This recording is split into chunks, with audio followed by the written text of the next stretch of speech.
Overthinking often creeps in quietly. One thought becomes five. Five become 50. Soon your clear day is lost in a fog of mental noise. Marcus Aurelius reminds us, the happiness of your life depends upon the quality of your thoughts. The first step is detachment, realizing that you are not your thoughts. Imagine each intrusive thought as a cloud passing over a mountain. You are that mountain, steady, silent, and unmoved. When thoughts feel overwhelming, close your eyes and visualize each one as a bubble drifting away. This mental separation builds resilience. Over time, your reflex becomes observation, not reaction, a key to mastering your mind. Overthinking is like having 30 browser tabs open, each one screaming for attention. Seneca said, "True happiness is to enjoy the present without anxious dependence upon the future." Refocus by grounding yourself in the now. Take action. Do the dishes. Go for a walk. Organize your workspace. Any task that draws you in. The present without anxious dependence upon the future. Refocus by grounding yourself in the now. Take action. Do the dishes. Go for a walk. Organize your workspace. Any task that draws you into the present pulls you out of the swirl of what-ifs. You don't need to silence every thought. You only need to redirect your energy. Each small task completed becomes an act of mental strength. Overthinking feeds on the illusion that everything is permanent. Every mistake, every fear, every possibility. Epictetus reminds us, he who fears death will never do anything worthy of a man who is alive. Everything changes, thoughts included. Clinging to them gives them power. Let go. Imagine placing each worry on a leaf and letting it float down a stream. Let the current carry it away. Practicing this regularly teaches you that nothing, not even your worst fears, lasts forever. Trying to stop worry altogether is like trying not to think of a pink elephant. It doesn't work. Instead, schedule your worry. Pick a time each day, maybe 20 minutes in the evening. During that time, write down your worries. Analyze them.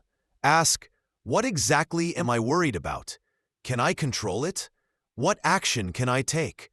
This structure tells your brain, worry has a time, and that time is not now. When the worry period ends, move on. You've acknowledged the worry. Now it's time to let it go. Overthinking thrives on complexity.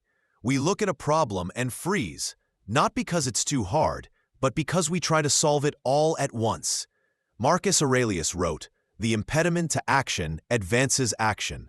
What stands in the way becomes the way." The Stoic answer is simple. Start small. Take that giant problem and ask, what's the next small step I can take? Then take it. One step leads to another. Soon, the massive boulder becomes a trail of pebbles behind you. Much of overthinking comes from focusing on what we lack. What's missing? What could go wrong? What hasn't happened yet? Gratitude is a mental anchor. Seneca once said, "True happiness is to enjoy the present without anxious dependence upon the future." Every day, list 3 things you're grateful for. Simple ones: a kind word, warm sunlight, a peaceful moment. Gratitude reorients your thoughts from lack to abundance, and abundance leaves no space for fear-driven overthinking. Overthinking often spirals when we obsess over results. Will I succeed?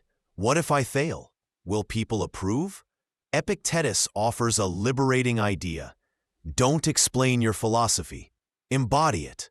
The Stoics teach us that outcomes are not in our control, but effort is. Did you act with integrity? Did you give your best? Did you stay aligned with your values? If so, rest easy. The rest is not yours to carry. Sometimes we overthink because we're afraid of discomfort, of failure, rejection, or so we try to mentally rehearse every scenario. Marcus Aurelius said, "The art of living is more like wrestling than dancing." The antidote? Choose discomfort. Take a cold shower. Skip your morning coffee. Walk instead of drive. These small acts train your mind to tolerate discomfort without panic. When you embrace challenges intentionally, you train your brain to stop catastrophizing every possible outcome. Overthinking zooms in on small details, making molehills into mountains. But life is short, and Stoics remind us to zoom out. Seneca wrote, "We are not given a short life, but we make it short by wasting it." Ask yourself, will this matter in a year? In 5? Probably not. So why surrender the present to something so fleeting? Meditating on the brevity of life doesn't make it darker, it makes it brighter. It helps us see what matters most and lets go of what doesn't. Overthinking often lives in isolation. We loop our thoughts alone, thinking we must. But Seneca said, "Consult your friend on everything, especially on those matters concerning yourself." Sometimes clarity doesn't come from within. It comes from a conversation with a friend, a mentor, a wise book. Speak your thoughts. Hear them echoed back. Let others bring light to your blind spots. You'll often find your problems were not as large as they seemed, just too tangled in your head to see clearly. Final thoughts. Build a stoic mind. One practice at a time. Overthinking isn't a flaw, it's a signal. It tells us our mind needs direction, not judgment. The Stoics didn't aim for perfection. They aimed for progress, discipline, and peace. Whether you start by visualizing thoughts as passing clouds or by focusing on effort over outcome, each step is a reclaiming of your inner world. Which of these techniques resonated with you most? If you found value in this, consider subscribing and joining a community of minds committed to clarity, calm, and character.